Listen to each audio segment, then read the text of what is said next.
नमस्कार। देश की जनता ने नरेंद्र मोदी को नकार दिया, सरकार बनाने का जनादेश नहीं दिया। नरेंद्र मोदी ने जबरन बैसाखी वाली सरकार बनाई। ऐसा कहा जा रहा था कि अगले चुनाव में राहुल गांधी पक्का प्रधानमंत्री बन जाएंगे, लेकिन इससे पहले मोदी कैबिनेट ने एक प्रस्ताव पास कर दिया है कि इस संसद सत्र में वो one nation one election bill लेकर के आ रहे हैं। तो इस one nation one election bill से किसको फायदा होगा, किसको नुकसान होगा? क्योंकि जनता को बरगलाने वाली बीजेपी और गाय भैंस मंगलसूत्र वाले झूठ बोलने वाले नरेंद्र मोदी के लिए ये one nation one election upper hand साबित होगा या फिर नहीं साबित होगा, ये सब कुछ समझेंगे आज वरिष्ठ राजनीतिक विश्लेषक प्रोफेसर रविकांत सर से। सर, आपका बहुत बहुत स्वागत है। रविकांत सर, हमने देखा कि ये जो 3 राज्य के चुनाव है इसमें बीजेपी की हालत बहुत ही ज्यादा खराब है। पिछले लोकसभा चुनाव में भी बीजेपी की लुटिया डूब गई। अब आने वाले चुनावों को नरेंद्र मोदी सरकार एक साथ कराने चाहती है। वो चाहती है कि सभी चुनाव एक साथ हों। ऐसे में ये वन नेशन वन इलेक्शन किसके लिए फायदा होगा और किसके लिए नुकसान होगा? सर देखिए प्रज्ञा जी, एक्चुअली नरेंद्र मोदी को इतिहास पुरुष बनने की सनक सवार है। तो कुछ बदलना है, कुछ नया करना है, ताकि इतिहास में उनको लिखा जाए कि साहब जो योजना आयोग था उसको उन्होंने नीति आयोग बना दिया जी। जो इलेक्शन हो रहे थे वो उन्होंने वन नेशन वन इलेक्शन ला करके और एक साथ चुनाव कराने शुरू कर दिए। नरेंद्र मोदी जो कर रहे हैं दरअसल वो देश के लोगों के लिए कुछ नहीं कर पा रहे, तो आपको कुछ चेंज करना है। इसके अलावा इसमें कोई और सनक है नहीं। अगर मोदी जी ये सोचते हैं कि इससे बीजेपी को फायदा होगा तो असंभव है।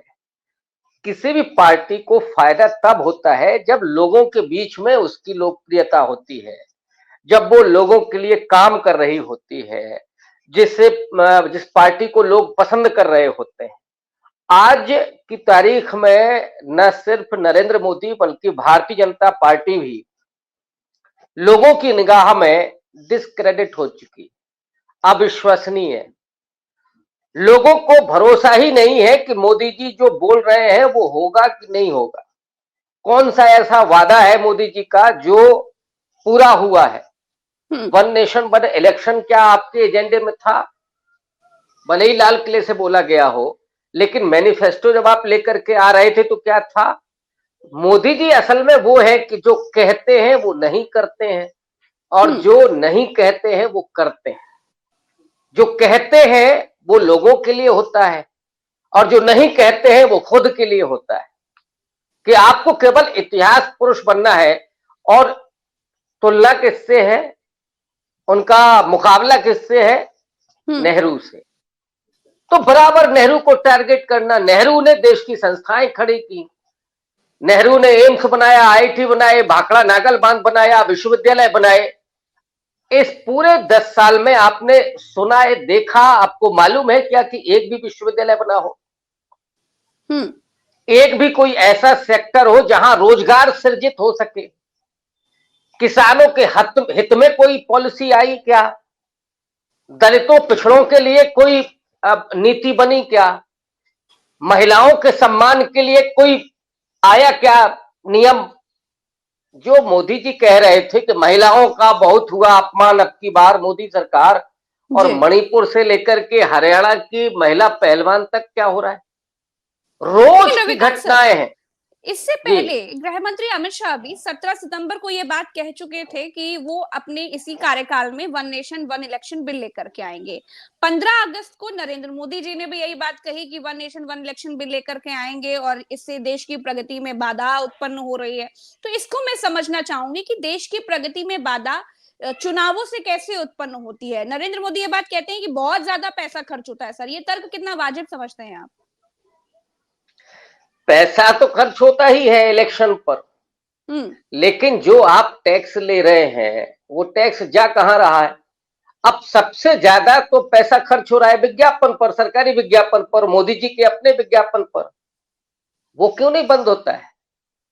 सरकार की जो फिजूल खर्ची है, आप जा रहे हैं विदेश, क्या लेकर के आ रहे हैं? आज नहीं तो कल मोदी जी भले ही न जवाब दें, लेकिन आने वाली सरकारें तो निकालेंगी कि आप यूक्रेन की यात्रा पर गए थे, कितना खर्च हुआ था, रूस में गए थे, कितना खर्च हुआ और देश को क्या लाभ हुआ। 16,000 करोड़ के आप हवाई जहाज से चल रहे हैं, देश को क्या लाभ हुआ। 8 करोड़ की एक गाड़ी आपके काफिले में होती है, उससे देश को क्या लाभ हुआ। सवाल यह है कि देश के हित में क्या हो रहा है, और अगर इलेक्शन का खर्चा देश के हित में है तो कहां से आता है, टैक्स पेयर देता है। हमारे किसान जो उपज करते हैं वहां से पैसा आता है। तो ये तो जनता की गाढ़ी कमाई है जो चुनाव में खर्च होती है। मोदी जी अपने घर से थोड़ी देते हैं कि अमित शाह को बड़ी चिंता हो रही हो कि जैसा है जो कमा रहा है वो पैसा हाई चला जाएगा चुनाव प्रचार में या चुनाव की मशीनरी में। ये डेमोक्रेसी का हिस्सा है। जो संविधान कहता है be the people of India, जो संविधान ने ताकत दी है लोगों को, तो लोगों को हर 5 साल के बाद चुनाव करने का जो अवसर मिलता है उसमें खर्च आता है तो लोगों के हित में आता है। एक साथ आप चुनाव कराएंगे तो क्या खर्च नहीं होगा। मतलब इस आधार पर तो चुनाव बंद कर देने चाहिए अगर खर्च हो रहा है तो। और कौन सी मशीनरी आपकी लग रही है, वही ईवीएम है आपकी, वही सुरक्षा बल है जो आप उनको सैलरी देते ही हैं, वही चुनाव आयोग है, वही चुनाव आयोग है। आपके मोदी जी के पास अलग से वो गोदी मीडिया है। लेकिन असल में है क्या कि मोदी जी सोचते हैं कि वो अपने भाषणों से, जो आपने शुरू में जिक्र किया था जी, मीट मछली मटन मंगलसूत्र भैंस छीन लेंगे, ये जो बकवास होती है जिससे अब लोग उबने लगे हैं, उससे वो समझते हैं कि मुक्ति मिल जाएगी। बार बार झूठ नहीं बोलने पड़ेगा, बार बार ये लफाजी नहीं करनी पड़ेगी, सेम स्क्रिप्ट रिपीट नहीं करनी पड़ेगी। तो लोग उसको सुन सुन के उबने लगे, लोग आ नहीं रहे। तो 5 साल में ही मोदी जी को सुन लिया जाए। लेकिन मोदी जी भूल गए हैं कि अब तो लोग आपको देखना भी नहीं चाहते, सुनना भी नहीं चाहते। कुरुक्षेत्र की रैली में क्या हुआ, 5,000 लोग नहीं पहुंचे, और 5,000 तो तब पहुंचे होंगे जब पूरी सरकारी मशीनरी लगी होगी। प्रज्ञा जी, हम लोग उत्तर प्रदेश में है और आपने भी कवर किया है पूरा इलेक्शन। उस इलेक्शन के पहले से ही जो मोदी जी की सभाएं हो रही थी, वो लोग कैसे ले जाए जा रहे थे। जी बिल्कुल, यहां तक कि छोटे छोटे बच्चे, छात्र छात्राएं, उनको कैसे ले जाया जा रहा था, उनको अभी भी सुनवाया जा रहा बिठा करके। तो लोग नहीं सुनना चाहते, लोग नहीं देखना चाहते, लोगों ने अब रिजेक्ट कर दिया है मोदी जी को और भारतीय जनता पार्टी की सरकार को। आप स्टंट कुछ भी करते, ये पॉलिटिकल स्टंट है। कैबिनेट से पास हुआ है अभी जी, संसद के शीतकालीन सत्र में आएगा और उसमें भी विपक्ष मजबूत है, इस बार वो गिर जाएगा। अभी 3-4 राज्यों के चुनाव हार जाएंगे, राज्यसभा में कमजोर हो जाएंगे, बिल गिर जाएगा, लेकिन इतिहास में नाम जाएगा कि मोदी जी लेकर के आए थे। जी, तो मैंने कहा ना कि इतिहास पुरुष बनना है मोदी जी को। तो अब वैसे वो अब कोशिश करें कि 10-20 इतिहासकारों को पैसा वैसा दे करके लिखवा ले, क्या फर्क पड़ता है। सावरकर ने तो खुद लिख दी थी अपनी जीवनी, सावरकर ने जीवनी अपनी आत्मकथा लिखी जाती है, लेकिन दूसरे के नाम से अपना नाम नहीं लिखा, दूसरे का नाम लिखा, अपनी आत्मकथा लिखी, जैसे जीवनी कह दिया, खूब प्रशंसा की अपनी। मोदी जी भी ये काम कर सकते हैं, उनके पुरखे हैं सावरकर, और वैसे भी गुणगान तो उनका हो ही रहा है। लेकिन आप लोगों की आंखों में धूल झोंक करके, लोगों के कानों में कुछ और कह करके आप उस चीज को नहीं बदल सकते। जो लोगों को सच दिखाई दे रहा है उसको आप नहीं बदल सकते। मूल्यांकन आज नहीं होगा, 10 साल के बाद होगा मोदी जी का। एक दौर था जब हिटलर की जय जयकार हो रही थी, कोई हिटलर के खिलाफ एक शब्द नहीं बोल सकता था। अभी तो कम से कम गनीमत है कि लोग बोल लेते हैं, हिटलर के सामने तो कोई भी नहीं बोल पाता था। लेकिन हिटलर के जाने के बाद आज आप चले जाइए जर्मनी और हिटलर की जरा एक शब्द बोल दीजिए हिटलर की प्रशंसा में जी, और वो आपको किस नजरों से देखेंगे आप समझ जाएंगे। वहां के लोग आज हिटलर का नाम नहीं लेना चाहते। तो देश के लोग और फ्यूचर में आने वाली पीढ़ियां याद करती है, मूल्यांकन करती है, ये मोदी जी शायद नहीं समझ पाते। जी। अच्छा रविकांत सर, अगर एक देश में 5 साल में एक बार ही चुनाव होता है तो इससे राष्ट्रीय मुद्दे हावी हो जाएंगे और क्षेत्रीय मुद्दे खत्म हो जाएंगे। ऐसे में या तो फिर कांग्रेस का फायदा होगा या तो बीजेपी का फायदा होगा। क्षेत्रीय राजनीति का क्या होगा सर? ये बात जो कही जाती है कि वन नेशन वन इलेक्शन से सबसे बड़ा नुकसान क्षेत्रीय राजनीति को होता है, इसको मैं समझना चाहूंगी आपसे। देखिए प्रज्ञा जी, ये देश 140 करोड़ लोगों का है और दुनिया की सबसे बड़ी आबादी भारत में रहती है। जी। इतना ही नहीं है, दुनिया के सारे धर्मों के लोग लगभग भारत में रहते हैं और सैकड़ों भाषाएं हैं, संस्कृतियां अलग अलग हैं। दक्षिण की संस्कृति अपनी है, गुजरात की अपनी है, नॉर्थ ईस्ट की अपनी संस्कृति है। ये देश विविधताओं से भरा हुआ है। इस देश को आप एक पहचान के आधार पर नहीं घोषित कर सकते या नहीं उसका मूल्यांकन कर सकते।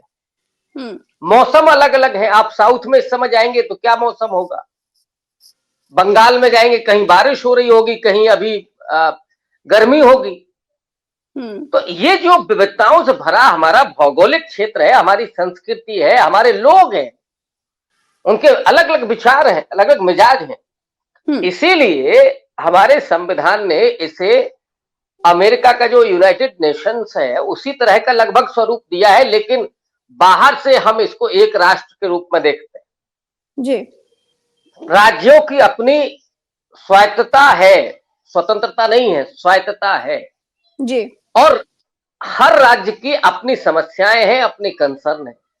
साउथ इंडिया के राज्य तरक्की कर रहे हैं लेकिन पॉपुलेशन वहां कम है। उत्तर भारत में पॉपुलेशन ज्यादा है लेकिन गरीब लोग ज्यादा है, तरक्की कम है, एजुकेशन कम है। तो हर राज्य की अपनी परिस्थितियां हैं और राज्य के अनुसार मुद्दे भी बनते हैं। बिहार का अपना मुद्दा है, नॉर्थ ईस्ट के अपने मुद्दे हैं, साउथ इंडिया के अपने मुद्दे हैं, गुजरात के अपने मुद्दे हैं। जी। आपने बिल्कुल ठीक कहा कि जो क्षेत्रीय राजनीति है और उसके जो मुद्दे हैं वे, उन मुद्दों का क्या होगा। केवल चुनाव एक राष्ट्रीय मुद्दे के आधार पर संपन्न हो जाएगा, उसमें दब जाएंगे ये मुद्दे। तो बिल्कुल जरूरी है कि उसी तरह का जो कॉन्स्टिट्यूशन कहता है, जो कॉन्स्टिट्यूशन विविधता का सम्मान करता है, विभिन्नता का सम्मान करता है, उसी तरह से चुनाव भी। और शुरू तो हुआ था एक साथ ही चुनाव से, चीजें बदलती चली गई। तो हमारे जो संविधान वेत्ता थे, जो संविधान निर्माता थे, उन्हें क्या ये नहीं समझ में आ रहा था? उस समय वो भी कर सकते थे कि वन नेशन वन इलेक्शन होगा, लेकिन उन्हें मालूम था कि ये वननेस जिसे आरएसएस कहता है, वननेस के भीतर आता है हिंदुत्व। ये आइडियोलॉजी ही बेहद खतरनाक है। क्या है वननेस? ये देश तो विभिन्नताओं से भरा हुआ है, इसलिए वो रहे और राज्यों की अपनी स्वायत्तताएं रहे, राज्यों के मुद्दे तो रहे। कह रहे हैं कि पुलवामा जैसी घटना हो जाएगी और लीजिए चुनाव राष्ट्रीय स्तर पर हो जाएगा। बिल्कुल, पुलवामा जैसी घटना हो जाएगी या करवा दी जाएगी, उसके बाद हाथ दिया जाएगा पूरे चुनाव को, बचेगा ही नहीं। तो ये बेहद जरूरी है कि जो चला आ रहा आप उसमें सुधार कर सकते हैं। जैसे मान लीजिए 2-3 महीने के बीच में कोई चुनाव है, जैसे फरवरी में दिल्ली में चुनाव होना है, नवंबर में आपके महाराष्ट्र में चुनाव होना है, तो दोनों को एक साथ आप कर सकते हैं, ये तो आप कर सकते हैं। लेकिन जो अभी इसमें सिफारिश की गई है कि 2029 तक आप लेकर के जाइए, ये तो सीधे सीधे संविधान का वायलेशन आप कर रहे हैं। आप कैसे विधानसभा का कार्यकाल बढ़ा देंगे कि सब 27 में यूपी में इलेक्शन है, आप 29 तक लेके जाएंगे? क्यों लेके जाएंगे? इस देश में 6 साल की लोकसभा हुई आपातकाल के दौर में, इंदिरा गांधी ने की, लेकिन फिर 5 साल की हुई क्योंकि 5 साल का प्रावधान भारत के संविधान में है। चुनाव प्रक्रिया पर चर्चा है संविधान में जी। तो 5 साल में ही चुनाव होगा, ये हमारे पुरखों ने लिखा है। आप कौन होते हैं, कौन सा? और क्या इस देश में कंसेंसस हुआ है इस पर? विपक्ष से क्या बातचीत हुई है? आप और कैबिनेट में भी फैसला क्या होता है? जो मोदी जी ने कह दिया, जो हुक्म आ गया वही कैबिनेट। कैबिनेट का मतलब क्या है? हमें 4 कैबिनेट मंत्रियों का नाम आप बता दीजिए अगर आपको याद हो। नहीं होंगे याद, मुझे नहीं याद नहीं है। एक दो हमारे भी जेहन में आते हैं, बाकी है ही नहीं कोई। यहाँ तो all in all Narendra Modi है। झंडी तो हर बार नरेंद्र मोदी फहराते हुए दिखते हैं। वही, अरे वो तो वंदे मातरम की भी दिखा रहे हैं, वंदे भारत की। रेल मंत्री कहाँ है पीयूष गोयल साहब? वो केवल बयान देते हैं, काहे पर? रेल मंत्री होंगे तो फाइनेंस मामले पर बयान देंगे। क्या चल रहा है इस देश में? तो रेल मंत्री को जिम्मेदारी अपने 38 जो एक्सीडेंट हुए उस पर लेनी चाहिए, या वित्त मंत्रालय पर वो बयान देगा? निर्मला सीतारमण है ना उसके लिए। और गृह मंत्री से जब सवाल पूछा जाता है कि राहुल गांधी को कोई धमकी दे रहा है, तो वो कहते हैं कि पॉलिटिकल, गृह मंत्री की कोई जिम्मेदारी नहीं। गृह मंत्री काहे पर बयान देगा फिर? समाज कल्याण मंत्रालय पर? किस पर बयान देगा वो? इस देश में हो क्या रहा है? पॉलिटिकली आप लोगों को निरक्षर ही नहीं बना रहे, उनको बेवकूफ बना रहे हैं। जबकि डेमोक्रेसी के डेवलपमेंट का एक सूत्र यह भी है कि प्रत्येक नागरिक पॉलिटिकली एजुकेटेड हो। हम और आप जो बात कर पा रहे हैं, हम लोगों के पास कोई पॉलिटिकल साइंस की डिग्री नहीं है साहब कि हम लोगों ने पीएचडी कर रखी है। ये क्या है? पॉलिटिकल अवेयरनेस, पॉलिटिकल एजुकेशन, जो निरंतर हम लोग देख रहे हैं, समझ रहे हैं, राजनीति को समझने की कोशिश, ये हर व्यक्ति को आना चाहिए जी। ये जो आपका माध्यम है, वो माध्यम लोगों को एजुकेट करने का भी है। ये सब पॉलिटिकल डिस्कशन नहीं है कि नहीं। इसीलिए मैं बार बार कभी संविधान का हवाला देता हूं, कभी डॉक्टर अंबेडकर, कभी नेहरू की बात करता हूं, कि ताकि लोग पॉलिटिकली एजुकेटेड हो। लेकिन यहां तो कुछ नहीं है। जो मोदी जी कह दें, तुम दिन को अगर रात कहो रात कहेंगे। किसी कैबिनेट मंत्री की हिम्मत है क्या कि नहीं साहब इस पर विचार कर लिया जाए? ये कह सकता है कोई? या विपक्ष के साथ भी हम इस पर विचार विमर्श कर लें? संभव ही नहीं है। तो एक ये तो हुजूर का फरमान है, लेकिन मैं समझता हूं कि अब विपक्ष इतना मजबूत है कि ये फरमान चलेगा नहीं। जी सर, लेकिन ये बात तो तय है कि बीजेपी का पतन होना शुरू हो गया है और 2029 की अगर हम बात करें तो ऐसा कहा जा रहा है कि बीजेपी का सफाया हो सकता है, पूर्ण सफाया हो सकता है। ऐसे में सर क्या हार की छटपटाहट है, ये हार का डर, हार का खौफ है कि एन के एन प्रकारेण ये one nation one election bill लेकर के आया जा रहा है? क्योंकि इस बिल के सर जितने फायदे हैं उतने नुकसान हैं। नहीं देखिए, डेफिनेटली और कोई ना कोई योजना होगी। जैसे पुलवामा हुआ था, पुलवामा के बाद इलेक्शन बदल गया था और विपक्ष ने छोड़ दिया था इलेक्शन जी। मैं समझता हूं कि पुलवामा के बाद भी लोगों के जेहन में था कुछ, तो इतनी बुरी हार नहीं होती विपक्ष की। और मोदी जी 283 से 282 से 303 नहीं पहुंचते, लेकिन गिव अप कर गया विपक्ष। उसको लगा अब तो चुनाव निकल गया हाथ से। ऐसी कोई घटना होती है और विपक्ष गिव अप कर जाए तो क्या होगा? तो आप, इसका मतलब है कि डेमोक्रेसी को लोगों से बहुत दूर लेकर के जा रहे हैं। अब्राहम लिंकन की जो परिभाषा थी, और उसको बहुत सारे लोग दूसरे ढंग से कोट भी करते हैं, बड़ी मजेदार वो बहस है। अब्राहम लिंकन के लिए democracy of the people, by the people और फॉर द पीपल, लोगों के लिए लोगों की व्यवस्था है, लोगों के द्वारा है। लेकिन डेमोक्रेसी को क्या बना दिया गया है, उसके लिए बहुत सारे लोगों ने इसको अलग ढंग से कोट किया कि democracy by the people, BU by, खरीद ली गई है democracy. Democracy for the people, not for, लोगों के लिए नहीं, लोगों से दूर, लोगों से दूर। और ऑफ द पीपल थी, उसको O double F of the कर दिया गया और लोगों के लिए बंद। ये मोदी जी ये चाहते हैं कि डेमोक्रेसी का दरवाजा खिड़की सब बंद हो जाए लोगों के लिए, और लोग भूल जाए कि सत्ता हमसे बनती है। कौन है मालिक डेमोक्रेसी का, देश का? लोग। प्रधानमंत्री मालिक नहीं है, कोई कैबिनेट मंत्री मालिक नहीं है इस देश का। देश का मालिक नागरिक है, प्रत्येक नागरिक। वो सत्ता बनाता और बिगाड़ता है। उसके पावर को खत्म कर देना और समाज को आज्ञा पालक बना देना, कि जो हुक्म आए कि थाली बजाओ तो सारे लोग निकल के थाली बजाएं। ये जो कैरिबियाई देश हैं, कुछ और छोटे छोटे देश हैं जहां पे तानाशाही इसी तरह की है, वहां पे यही होता है कि तानाशाह निकला। वहां खैर आबादी कम होती है, 8 लाख 10 लाख, कहीं 20 लाख 25 लाख है। तानाशाह ने कह दिया कि शाम को 1 घंटे के लिए बिजली बंद, तो बंद हो जाती है। ये साहब 140 करोड़ का देश है और इतनी विविधता है। आप चाहते हैं कि उसी तरह से लोग हो जाएं जो उन्होंने कोरोना काल में वो भी आजमाया, वो करके देखा, लेकिन अब क्या लोग खड़े होंगे आज की तारीख में? मोदी जी कहते हैं कि आज अच्छा चलिए आज थाली बजाइए, कोई मानेगा क्या?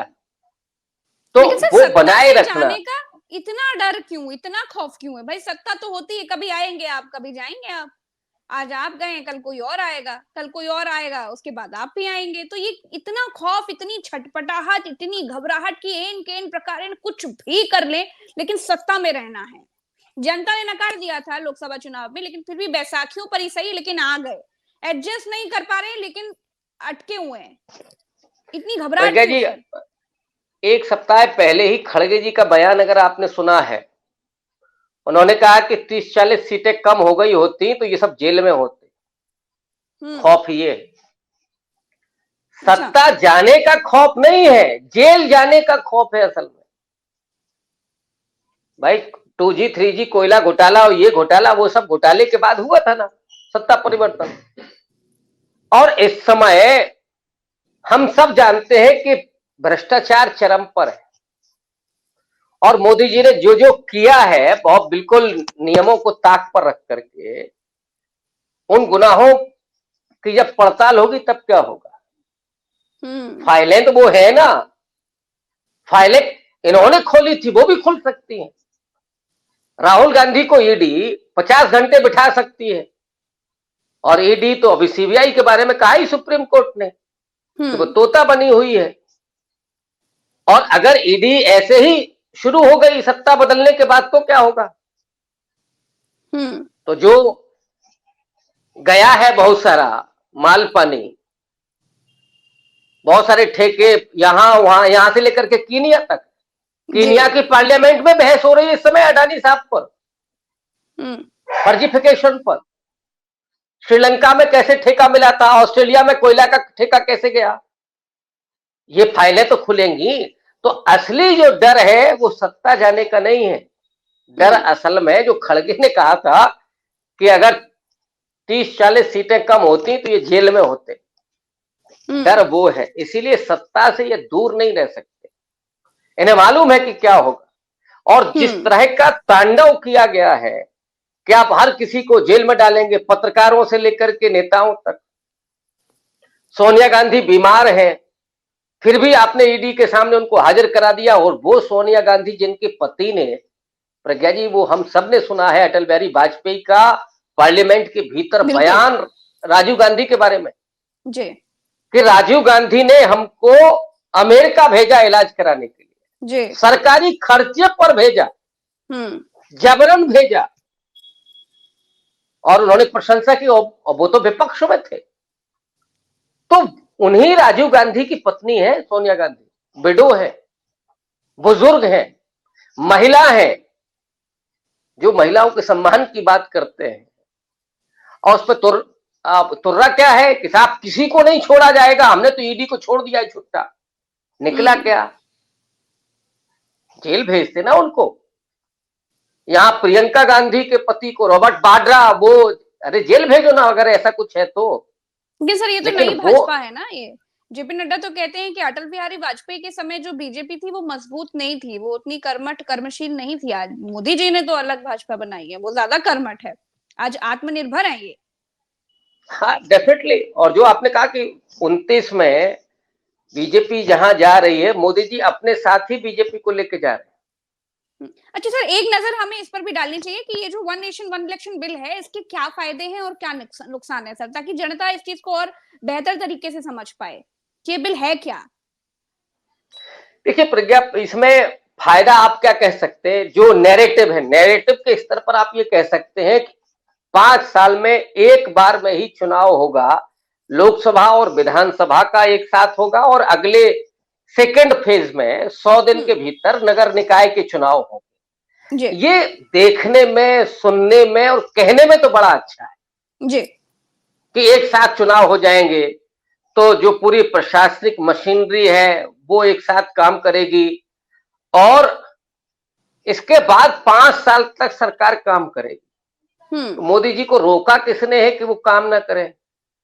आप काहे के लिए रोज यूक्रेन रूस चले जाते हैं? मोदी जी को किसने कहा है कि आप चुनाव प्रचार, अरे आपका संगठन है ना पूरा, आप चार रैलियां करिए, आप काम करिए। तो मोदी जी को फोटो खिंचानी रहती है तो हवाई जहाज में भी कुछ फाइलें रखी जाती हैं कि मोदी जी तो साहब हवाई जहाज में उड़ते हुए फाइलें देख रहे थे। जी। तो जब आप इतने कर्मठ हैं तो फिर चुनाव से काहे डर रहे हैं? चुनाव रोज आए, क्या दिक्कत है इसमें? कोई फायदा नहीं है। एक नैरेटिव का केवल है दिखाने भर के लिए कि हम एक राष्ट्र है। अरे साहब क्यों, एक राष्ट्र तो है ही, बार बार बताने की क्या जरूरत है? बिल्कुल। शंका आपके मन में होगी जो आप बता रहे हैं, हमारे मन में कोई शंका नहीं है कि भारत एक राष्ट्र है। तो जिनके मन में शंका होती है वही बार बार ये करने की कोशिश करते हैं। नंबर एक, ये आइडियोलॉजी का भी मामला है, क्योंकि आरएसएस, जनसंघ, हिंदू महासभा, बीजेपी, इन सब का एक ही मकसद रहा है, एक प्रक्रिया, एक भाषा, एक नीति सब जगह, लेकिन नहीं संभव है। क्या आप एक हिंदी भाषा को पूरे देश में लागू कर सकते हैं? जब हम ऐसा करते हैं तो दरअसल रिस्पेक्ट होना, जो भारत का संविधान है वो राज्यों के रिस्पेक्ट की बात करता है। यस। और हमारे संविधान में जो छोटा है, जो कमजोर है, उसका रिस्पेक्ट है। बिल्कुल। इसीलिए होता है ना कि महिलाओं को अतिरिक्त अधिकार है संविधान में, दलितों को अतिरिक्त अधिकार है, आदिवासियों को अतिरिक्त अधिकार है। ये इसलिए है क्योंकि समाज ने इनको कमजोर बनाया है। प्रदेश है, केंद्र के सामने उसका रिस्पेक्ट है। लेकिन अगर आप थोपना शुरू कर देंगे इस तरह से तो उसका नुकसान ज्यादा है, फायदा नहीं है। फायदा सिर्फ नैरेटिव के स्तर का है कि देखिए, और इसमें क्या है, मोदी जी ने ये करके दिखा दिया, बस ये केवल चलेगा। क्रेडिट। नुकसान क्या है कि एक तो जब आप उसका टाइम पीरियड बढ़ाएंगे या घटाएंगे तो उसमें फर्क आएगा। दूसरा, आप अगर 29 में ही लागू करेंगे तो बहुत सारा सिस्टम बिगड़ जाएगा। देखिए ये भी आप कर सकते हैं, लेकिन उसमें क्या है ना कि एक टाइम लेकर कि जो थोड़ा नजदीक वाले होंगे उनको पहले एडजस्ट करेंगे, फिर वो करेंगे, फिर वो करेंगे, तो अगले 20-25 साल में हम यहां पहुंच सकते हैं। सवाल ये है कि आप 29 में उसको लागू करना चाहते हैं। जी, मैं मान लेता हूं, चलिए आपकी नीयत साफ है और आप वास्तव में ये चाहते हैं कि प्रशासनिक मशीनरी एक ही बार काम करे, सुरक्षा बल एक बार काम करे। हालांकि सुरक्षा बलों की ड्यूटी होती है, आप उनको वहां लगाए यहां लगाए। जो बराबर चुनाव हो रहे हैं, इससे नुकसान क्या हो रहा है, कोई ये बताए हमको। मोदी जी ने क्या बताया या उस कमेटी ने बताया क्या जो रामनाथ कोविंद की अध्यक्षता में बनी है कि साहब अभी तक ये नुकसान हो रहे थे? क्या नुकसान हो रहा था? कुछ नहीं। आपको वो करना है, लेकिन असल में आप करना चाहते हैं तो मैं मान सकता हूं, लेकिन उसके लिए इसके पहले भी बना है ना जी। एक साथ चुनाव कराने को लेकर के पहले भी समितियां बनी हैं जी। लेकिन 2 समितियों का मुझे याद है, उनकी सिफारिश यही है कि एक लॉन्ग टर्म में अगले 20 से 30 साल में हम इसको पटरी पर ला सकते हैं। 29 में नहीं कि अचानक आप कर दें, अचानक नहीं संभव है। ये बहुत विशाल देश है, बिल्कुल। और जो कंसर्न है अपने अपने राज्यों के, वो भी अपनी जगह बहुत महत्वपूर्ण है। तो क्या परेशान, लेकिन वो मैंने कहा ना कि ये केवल सनक भर है, तो इसलिए उसका फायदा केवल नैरेटिव के स्तर पर आप, और वो फायदा बीजेपी लेना चाहती है, मोदी जी लेना चाहती है। नुकसान उसके यही है कि पूरा बैलेंस बिगड़ जाएगा विधानसभा के कार्यकालों का, और जो लोकल एजेंडा है उसका, जो लोकल कंसर्न है, आम लोगों के आम मुद्दे सर कहीं छिप जाएंगे, गायब हो जाएंगे। बिल्कुल बिल्कुल गायब हो जाएंगे। और उसका सबसे बड़ा खतरा वही है कि कोई पुलवामा जैसा इशू आ गया तो उसमें सब चौपट हो जाएगा। जी, और बिल्कुल। चाहे केंद्र में फिर कांग्रेस हो या बीजेपी, उसको बड़ा फायदा मिलेगा। जी, मुझे लगता है कि राज्यों की स्वायत्तता जरूरी है, इसलिए ये होते रहना चाहिए। हाँ, जो बहुत नजदीक नजदीक इलेक्शन है, जैसे अभी आपने क्यों नहीं करवाया? महाराष्ट्र झारखंड का चुनाव आपको करवाना चाहिए था। तो वन नेशन वन इलेक्शन वाले लोग 4 राज्यों के चुनाव एक साथ नहीं करवा पा रहे। आप सभी राज्यों के और लोकसभा के कैसे करवा ले जाएंगे? सर, सामान्य चुनाव तो बताइए चुनाव जरा। आयोग अच्छे से करवा नहीं पा रहा है। नहीं करवा पा रहा है। जब 5 साल में एक बार चुनाव होगा तो फिर कैसे होगा, कैसे कर पाएंगे? आप 8-8 9-9 फेज में इलेक्शन करवाते हैं, मतलब ये हालत है, तो कैसे करेंगे? फिर तो पूरे पूरे प्रदेश में, पूरे देश में होगा। जिन सुरक्षा बलों की आप बात कर रहे हैं, कितने फेज में लेकर के जाएंगे आप? जी। क्या 16 फेज में लेकर के जाएंगे? तो चलाइए 4 महीने इलेक्शन, तो क्या मतलब रह गया? 4 महीने तो पूरा ठप हो जाएगा ना फिर। इससे बेहतर यही है। 29 का चुनाव मोदी जी के नेतृत्व में लड़ा जाएगा, इसीलिए ये सब कुछ हो रहा है, क्योंकि सब समझ गए हैं भाजपा वाले कि अब जो है मोदी जी को नकार दिया जनता ने, एन केन प्रकरण कुछ भी करते रहिए। और वैसे ही 75 साल वाला ब्रैकेट तो अमित शाह हटा ही चुके हैं, मोदी जी के लिए तो बिल्कुल स्पेशल वीआईपी ट्रीटमेंट चल रहा है। नहीं वो मुझे लगता है कि मोदी जी एक दूसरे मूड में है, उनको राष्ट्रपति बनना है अभी, और सर, प्रधानमंत्री। आपने तो नया डिबेट छेड़ दिया सर। नहीं नहीं, मोदी जी को देखिए, मैंने कहा ना कि मोदी जी को इतिहास पुरुष बनना है, और अभी कोई ऐसा प्रधानमंत्री नहीं है। हाँ, विश्वकर्मा भगवान महापुरुष भी तो बन है, चुके हैं, नॉन बिल्कुल बायोलॉजिकल बिल्कुल, भी हैं। वो खुद कह चुके हैं। जी तो अभी वो एक राष्ट्रपति का जो पूरी पारी है उसको भी खेलना है, माने जी। पावर अपने हाथ में रखना है, और अमित शाह को प्रधानमंत्री बनाना है। इस पे पूरा खेल चल रहा है। सर, अमित शाह असल प्रधानमंत्री में वो बनेंगे है, तो नितिन गडकरी का क्या होगा? उन्होंने तो खुलकर बोल दिया कि विपक्ष मुझे प्रधानमंत्री बनाना चाहता था। तो नितिन गडकरी ने बोला भी इसीलिए है ना। ये दबाव बयान बनाने की अचानक कोशिश। क्यों आया? हम लोग जानते हैं कि राजनीति में खांसना और छींकने का भी मतलब होता है। यस वो तो एक इतना बड़ा बयान है। जी। तो गडकरी ने यूं ही नहीं बोला है। गडकरी नागपुर में बिल्कुल बैठे हैं। दबाव बना गडकरी रहे हैं सर, क्या लगता है? गडकरी झारखंड में नहीं है, नागपुर में है। और कौन सा नागपुर का मतलब हेडक्वार्टर? आप समझ रहे हैं, बिल्कुल आरएसएस के घर में बैठे हैं। जी। तो इशारा कहां से मिल रहा है?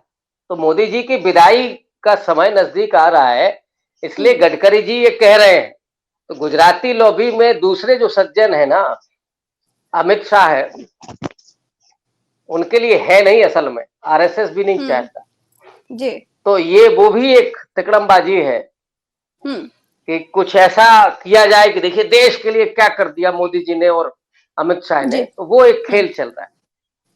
जी, चलिए बहुत बहुत शुक्रिया रविकांत सर, आज मैंने आपका बहुत ज्यादा समय ले लिया, दर्शकों का भी बहुत बहुत शुक्रिया। तो वन नेशन वन इलेक्शन के क्या फायदे हैं और क्या नुकसान है, और इससे भाजपा को क्या फायदा है, ये समझने के लिए कोशिश कर रहे थे। और फिर मिलेंगे एक नई चर्चा में, अभी के लिए इतना ही, मुझे दीजिए इजाजत, नमस्कार, जय हिंद।